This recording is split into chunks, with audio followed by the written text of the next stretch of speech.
Assalamualaikum warahmatullahi wabarakatuh. Pada hari kiamat, semua manusia baik umat muslim, Yahudi, Nasrani akan ditanyai tentang siapa yang dahulu disembahnya. Hari kiamat merupakan satu dari 6 rukun iman yang wajib diyakini dan diimani umat Islam. Ketika hari kiamat terjadi banyak rentetan peristiwa yang akan dialami manusia. Bagaimana keadaan umat muslim, Yahudi dan Nasrani pada hari kiamat? Tonton video ini agar tidak sesat. Inilah tahapan yang akan dilalui manusia setelah hari kiamat. Semua manusia akan dibangkitkan dari kuburnya, kemudian dikumpulkan di padang mahsyar. Lalu dihisab, ditimbang dan diberi buku catatan amal. Selanjutnya manusia akan diberi minuman dari telaga Nabi kecuali orang musyrik dan munafik.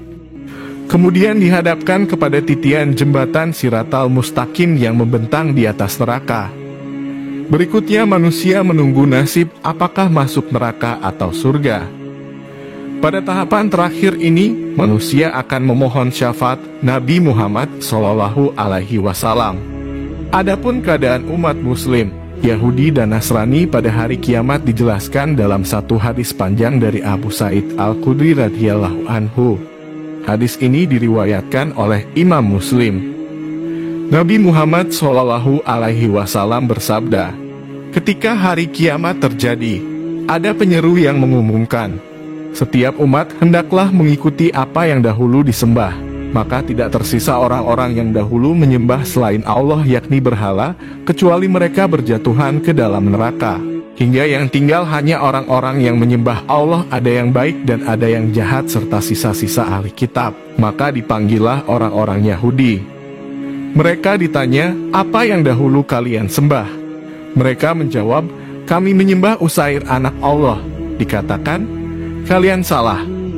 Allah tidak menjadikan seorang pun sebagai sahabat atau anak. Lalu apa yang kalian inginkan? Mereka menjawab, kami haus, ya Tuhan kami berilah kami minum. Lalu ditunjukkan pada mereka, kenapa kalian tidak datang ke sana? Mereka digiring ke neraka, seolah-olah neraka itu fata morgana yang saling menghancurkan. Mereka pun berjatuhan ke dalam neraka. Kemudian orang-orang Nasrani dipanggil. Mereka ditanya, apa yang dahulu kalian sembah? Mereka menjawab, kami menyembah Isa Al-Masih anak Allah. Dikatakan kepada mereka, kalian salah, Allah tidak menjadikan seorang pun sebagai sahabat atau anak. Apa yang kalian inginkan? Mereka menjawab, kami haus ya Tuhan, berilah kami minum. Lalu ditunjukkan pada mereka, kenapa kalian tidak datang ke sana?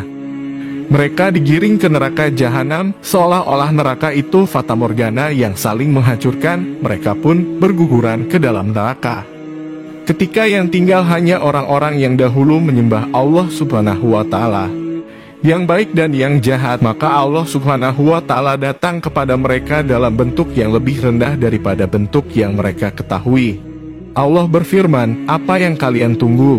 Setiap umat mengikuti apa yang dahulu disembah. Mereka mengucapkan, ya Tuhan kami, di dunia kami memisahkan diri dari orang-orang yang sebenarnya sangat kami butuhkan untuk membantu kehidupan di dunia.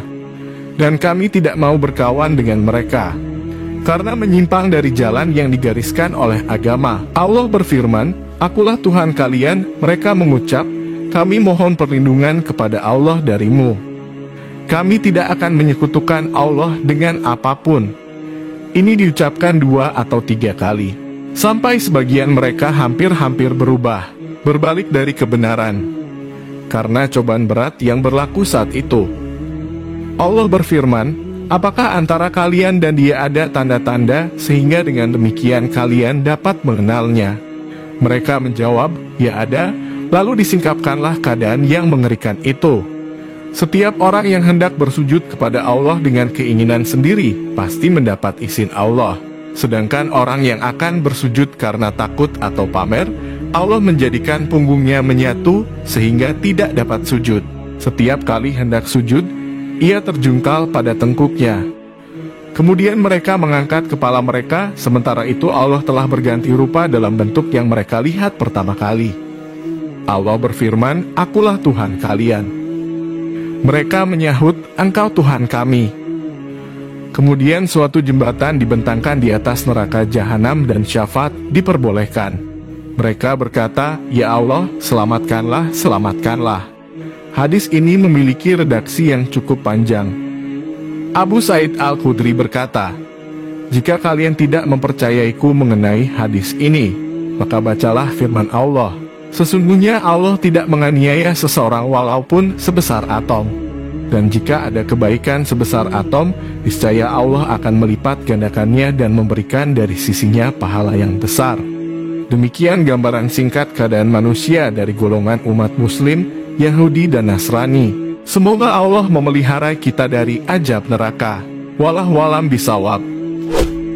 Sahabat petunjuk Islam, mari kita awali hari ini dengan sedekah kebaikan dengan cara like, comment, share, dan subscribe. Mudah-mudahan kajian ini bermanfaat. Wassalamualaikum warahmatullahi wabarakatuh.